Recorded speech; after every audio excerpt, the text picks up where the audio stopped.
Welcome to the Reflection Show. My name is Ramsey Rissard. You never go to the mirror scripted, you always go unscripted. And today we happen to have a music artist.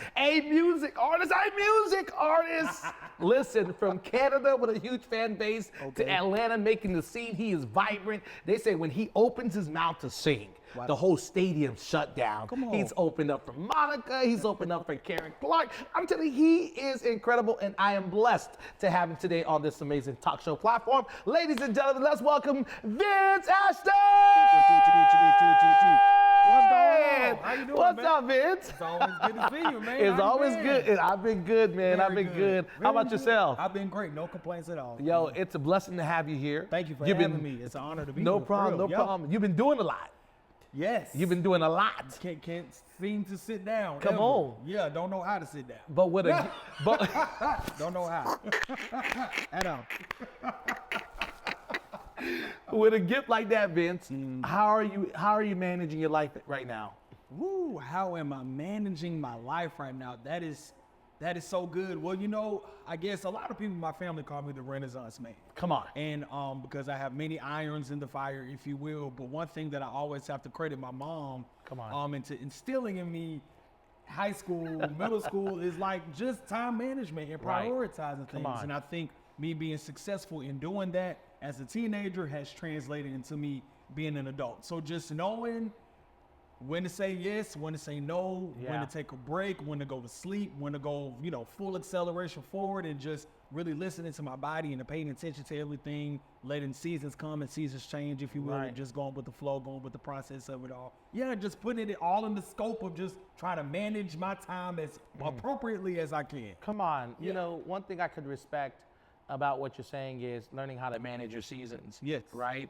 But there was a season in your life you discovered your gift. Yeah. You discovered that you were a singer. What was that like?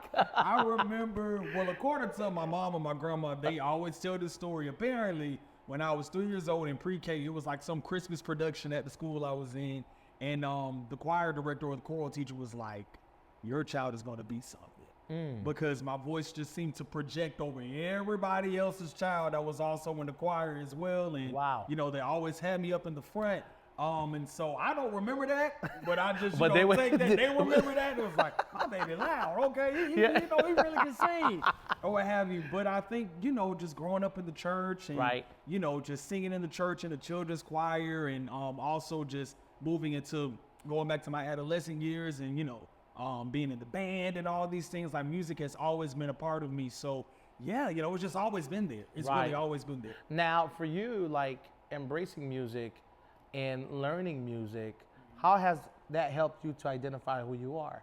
Woo, man. I mean, like I just said, music has always been there. It's always just been just me in its totality. But it brings a sense of joy. It does. And it helps you to have a clear mind. It does. And a clear direction. It does. And it's very therapeutic as well.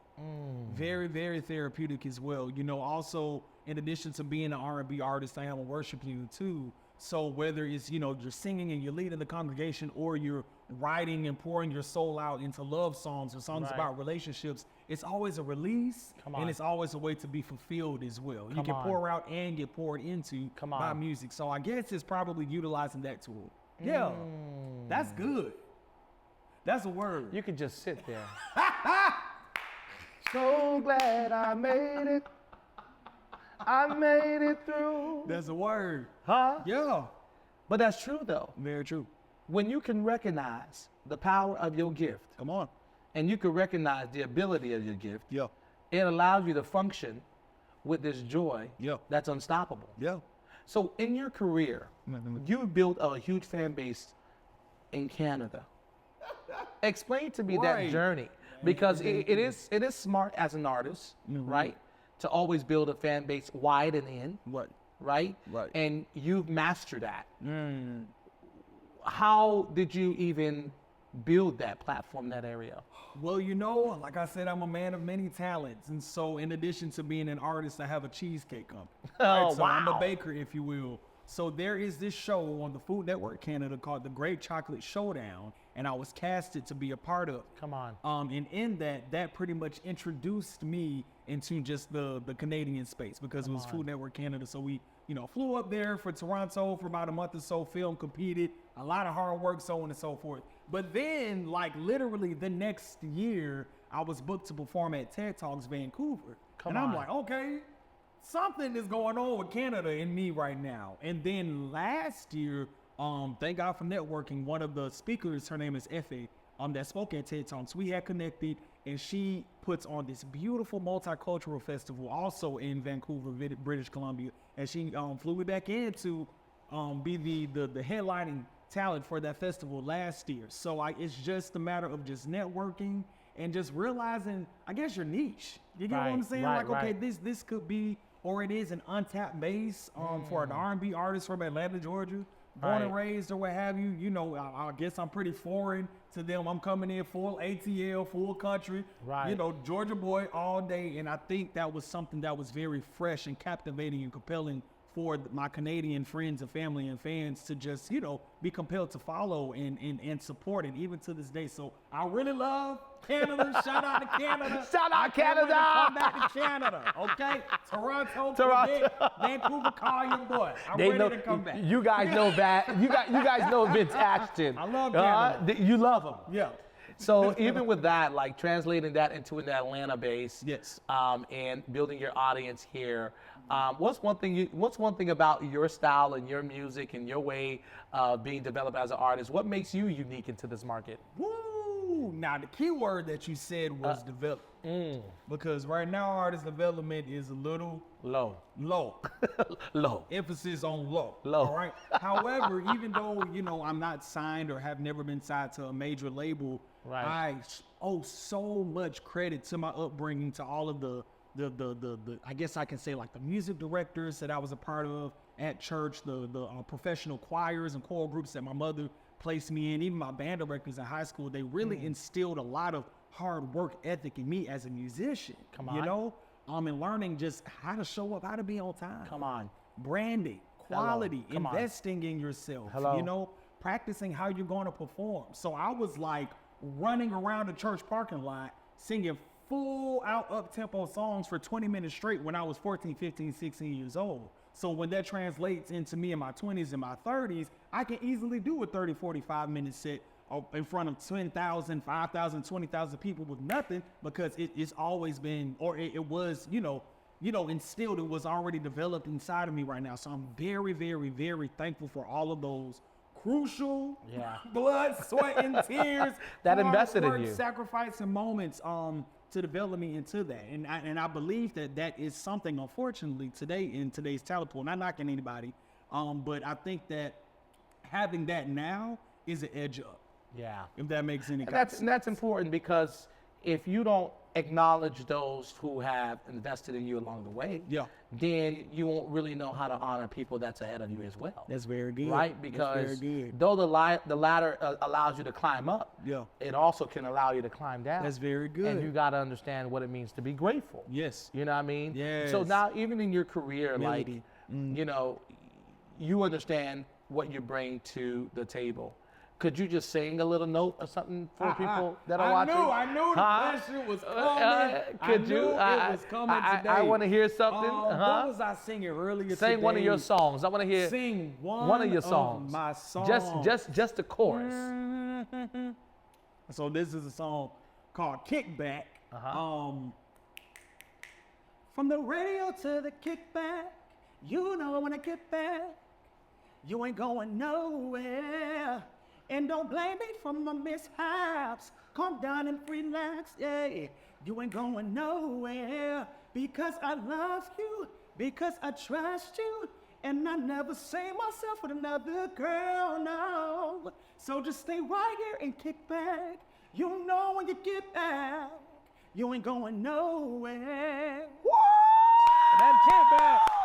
I love that record. That's one of my favorite records. Ladies and gentlemen, Vince Ashton. Thank you. Right here, not in Canada. I'm sorry, Canada. Right here on The Reflection Show. Yo, that's amazing. Thank you. Every note you controlled, every word you were able to articulate. Thank you. But also the emotional aspect of your ability to sing also brings a unique connection. I'm pretty sure everybody out there watching really connected with that. So who inspires you as an artist? Oh my goodness, so Because many artists. There's so many. I heard a lot. I mean, There's so from many. the R&B song. Who did you? Nah, I ain't gonna lie. Because I've heard some people say, what did you hear? Now, some of the notes. Okay, number one, your falsetto, Maxwell, definitely. Ooh, I'll take that. Okay, falsetto, control, Maxwell, incredible. Your runs and how you articulate in between gives me a little bit of Trey Songz. Okay. Nice. But your style and how you present yourself gives me a little bit of old school Usher. Ooh. I received that. Love Usher. So who inspires you? 1000%. So Monica. Big Monica fan, really big John Legend fan. Come on. John Legend, Earth, Wind, and Fire. Come on. Love Earth, Wind, and Fire. Money Long right now. Okay. Money Long, she feel like she's gonna save R&B. Yeah. That's she has dude. The sauce right now. Dude, that is so true. I definitely got to get you on my She has other the segment sauce. doing music because Let's do it, man. We definitely got to talk about that and Come do a on. performance on the Center Stage Live Yeah. because it's. I grew up with good R&B, with great R&B, phenomenal R&B, Babyface, John B, all that good stuff. You so know what I mean? good. I So don't good. know what it is, and all that good stuff, right? Like Yeah. I grew up with that music, and we don't find that today in the market. Right. I'm not saying it's Right. not underground, Right. but in the market, Yeah. you know, The mainstream. So for you to even attach yourself, Yeah. and for you to connect with that, lets me know that Yeah. your sound and your music is getting ready to impact. Oh, it's real. It's real R&B, and also Faith Evans. I have to credit Faith Evans. Come on. Faith Evans all day, every day. But I am rhythm and blues and soul to my soul. That's on. what I've been saying in the past weeks or so. I just released a single as well called "Keep It," and it's just nostalgic. It's R&B. It's 90s R&B. Right. You know, it's a bop. The mid Come on. tempos. You feel me? Like that's me all day. Now you got music on Spotify, iTunes. Yeah. And how can people find that music? Everywhere. I am on Spotify, Apple Music, Vince Ashton on everything. Vince Ashton on everything. Now, I know the music is the juicy part of the interview, but I know the lemonade to this story Okay. is your mother. Yeah. So They let's- try to go there. Okay. so let's talk about your mother. Yeah, Let's love talk about the woman who has clothed you with dignity and Yeah. morality. Let's talk about that. What is it? One thing that you love about your mom? one. Yeah, it's a gajillion things that I love about my mom. But you know what? I was literally thinking about this not too long ago. My mom has a servant's heart. Like she really prides herself and is passionate about helping others, even before herself.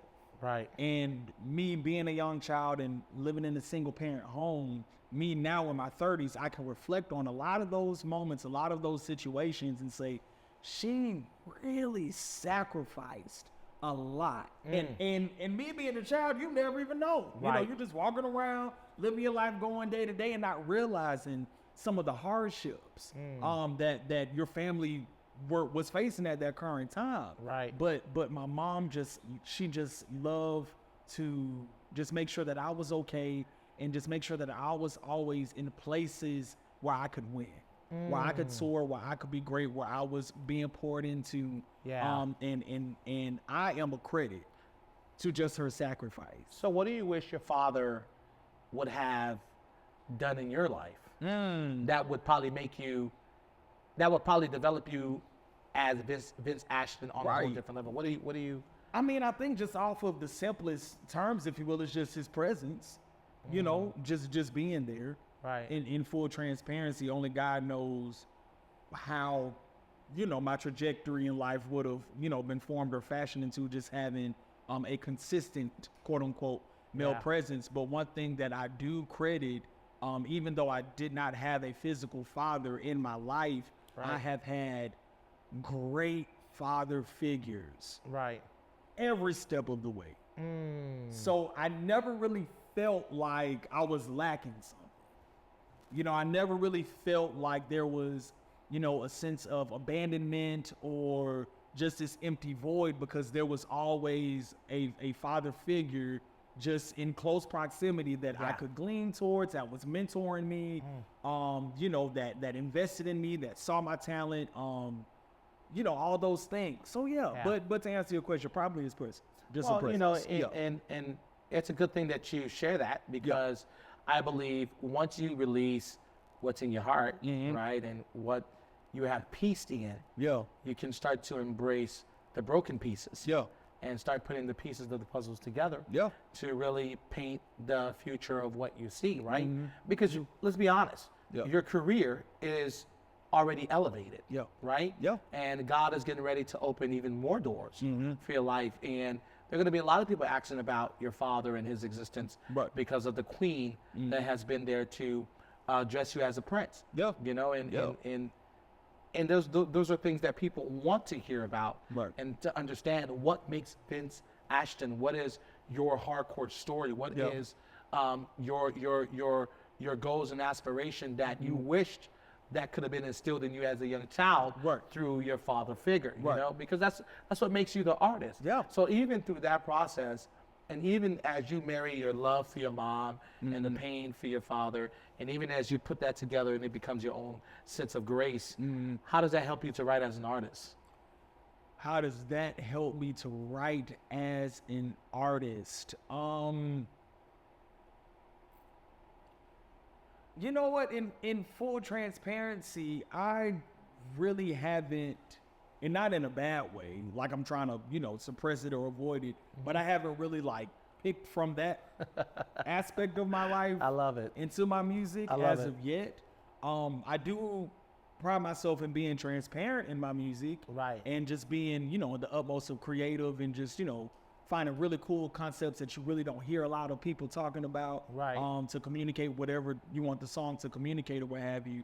But I will say, there are a few records that I definitely have pulled from me and my mother's relationship. 1000%. Again, just showing homage, just having just a sincere place of honor and gratitude for what she's done. And she's always just been a huge fan of my voice and loves just old school singing and acoustic things. So when I start to format and create those records, it'll definitely be in the style that she loves, you know, that she's in favor of, or what have you. So I guess, you know, that. And I put that question together because you're a baker. And you know, it takes ingredients that look like it's chaos to everybody else. It's order to you because you know what's going to come out of that oven. So that's why I asked that question, because you know, it could make your music even more richer, right? We learn the best version of ourselves through strangers. That's why I love meeting strangers, because strangers don't worry about your past. They're more focused on your present and your future. So now, what do you have ahead of you as a music artist and as Vince Ashton? What do you have in front of you? So right now I am basically on a whole campaign called the R&B Suite. And from we're August right now, so August to October, I'll be dropping a new single a month. So there's 3 singles that I'm gearing up. I've already released one, so there's 2 more coming out momentarily, if you will, and then that'll send me right into the holiday season. Last year, I had the honor of having a residency out in Nagasaki, Japan. Come on. So I was out there for about 3 months. Come on, say that again, Vince. Nagasaki, Japan, baby. Nagasaki. Worldwide, okay, somebody, Canada, Atlanta, Nagasaki. Here we go. But no, so I released a Christmas project while I was out there. However, since I wasn't in the States and not able to work it, I want to re-release it, add a couple more songs, and then by the top of 2025, an EP. So that's the goal. You know what though? That's the trajectory. You're putting in the work. You're believing in the dream. Definitely. And you can see the dream. And that's what matters. Now, how do you integrate relationship with your career? How do I integrate relationship with my career? You know what? I have just been... This is going to sound so millennial right now. This is going to sound so millennial. Me and my best friend was talking about this about 2 months ago, 3 months ago. You hear the term or the phrase married to the money a lot, and it's like, oh, that's just something catchy.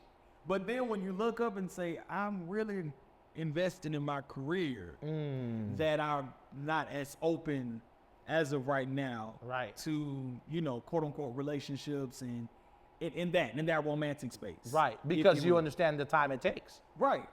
And in all honesty, I'm an only child, guilty. So I like freedom. Right. I like, hey, I feel like going to LA tomorrow. Bam. And I can. And I don't have to run it by anybody and plan around anybody. I can just You're go. like, you in obligation just don't make it. I will, if I'm selfish, charge it to my heart. Or charge it to my head, not my heart. You know? Right. But I'm really enjoying that.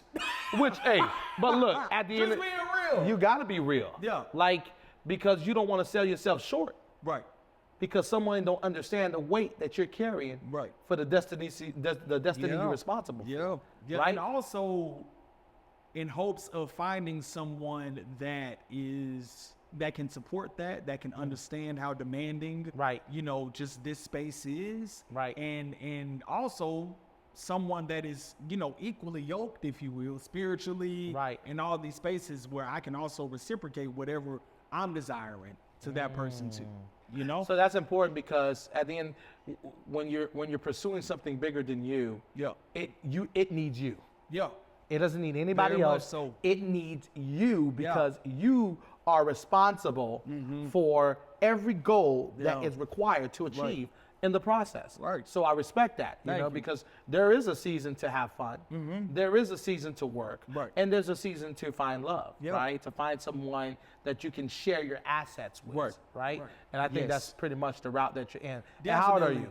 How old am I? Yeah. 34. You're 34 years old. Yes, sir. Yeah, you're definitely embarking on travel experiences. Definitely. And making sure that your career has a leg up. And you know what? I credit a lot of this mindset that I'm in right now to being in Japan. When you really live in another country, 12,000 miles away from Atlanta, and you gain that self-dependency in a completely different area, and you recognize like, yo, there's so much life to live. There's so much world to see. Come on. And though a lot of people, we all have different stories, we all have different goals in life and destinations. And I just feel like for me, just knowing that I was able to live and be successful and conquer Japan, I am so determined to just really see more of the world. So what advice would you give someone who's battling mental health, that is an artist and that feels like their career is not going anywhere? That's really, really good. Whew, that's a loaded answer. Because, I mean, you can really approach it from many angles. Right. You know, one thing is that you have to, first and foremost, we hear this all the time, but you have to believe in yourself. You really have to believe in yourself because your self-determination is the fuel to get you to where you need to go. Right. You can't always glean on other people. You may not have a team. You may have a team. If you have a team, people may be procrastinating. People may just try to mooch off from you. There's so many different elements to that, you know, but at the end of the day, if you have your own belief in yourself and you really constantly pour into yourself and pour into your passion and own your passion and invest in your passion, invest in your skill, allow that to accelerate you forward. Two things, you have to not compare yourself. That's the day and age of social media. We hear that a lot of times. You cannot compare yourself. Your story is your story. That's good. All right? Your destination is your destination. Your, you know, a pinnacle is your pinnacle. You cannot compare yourself because often we look around, oh, I only got 25 likes on this post. But my homegirl, who's an artist, she had 700 likes. Dang, I'm still stuck at 3,000 followers. But my homeboy, who's an artist that I've known from high school, who slick probably really can't rap, he got 20K. Right. What is he doing that I'm not doing, you know? But you have to understand that his destination is different than yours. Right. You have to understand that. And you there's know? no need to sell your soul. Yes, and that's what I'm saying. That's a whole nother thing. So for me right now, because a lot of times, especially in the entertainment industry, they can say, "Oh well, you don't want to age yourself out, or you're aging yourself out." Right. But then you also look at like the Oprah Winfrey story. You know, she hit her level of success when she was like late 30s, early 40s. Morgan Freeman. There's so many stars that have hit an amazing level of success well into their 30s, well into the 40s, even Tamar Braxton. Right. You know, she didn't get, I don't want to misquote, but she was in her 30s when she really, you know, got to that level of success. And she had like, you know, 2 record deals prior to that or what have you. Right. But at the end of the day, you know what you want to do. You believe in yourself. You don't compare yourself to others. You stay locked in, you stay loaded, and you invest in your creativity. And I love that, Vince, because you're showing people and you're sharing information that's going to help somebody unlock their potential. Yeah. Right? And Yeah. in your industry, it's important. It is. That you understand that you have the potential to be great. Yeah. Right? And you cannot stay where you are. Facts. Because you have to get to the place where you Facts. need to be so that you can meet people who can help pivot that. And you know what? When you meet those people, you have to be very, very sensitive to the people you're allowing in your circle, especially in this entertainment industry. Because Right. like I said, you got people that procrastinate, you have people that are moochers, you have people that just want to, you know, Or leeches. or leeches, you know, all those things or what have you. But when you lock in with sincere, authentic people that believe in your passion, to your question earlier about Right. mental health, confide, Come on. talk. Because a lot of times as creatives, we tend to like be all in our head, and then that goes into micromanaging. Come on. You try to micromanage your talent, you trying to micromanage God, Come you on. trying to micromanage all this stuff. No, you got to release that. Come on. You got to talk that out, because the more that you just, you know, sleep and suppress those things, and you're constantly fighting stuff in your head, you're Right. you're starting to build obstacles and working against yourself. That's real. You got to talk about it. I love Let it that. out and I love trust the that. person you're talking to. I love that. Yeah. And Vince, as we get ready to end the show, there is a younger version of yourself Yeah. in that mirror that somebody is saying, hey, you know, I need a word of advice that's going to help change my life for the better. And there's a word you've been holding on to for a very long time to share with somebody on the other side of that mirror. What would you like to tell the younger Vince in that mirror right there that you can share with them as far as advice? That's really good. What would I tell the younger Vince? Actually, I'm going to flip it. I'm going to flip it, because a lot of times we have these questions and it's like, what would I say to the younger person? Well, what would the younger person say to the older person? What would that be? So he would say, don't lose yourself. He would say that same amount of courage and bravery and creativity and tenacity that you had, where you didn't care about a no, you were just doing it for the sake of, because it was fun, because you enjoyed it. Keep that. Keep that. Don't lose that. Protect that. And ultimately protect the integrity of who you are. And oftentimes when we go through life, we lose those things, we lose those elements, we lose those, you know, childhood, just that enjoyment, that simplicity, you know? And so that's what I believe the younger Vince would tell older Vince, and that's what I'm still working towards today. Don't lose yourself. Don't lose yourself. Gain ground on every moment in your life. Yeah. Because life will teach you how to be a great student.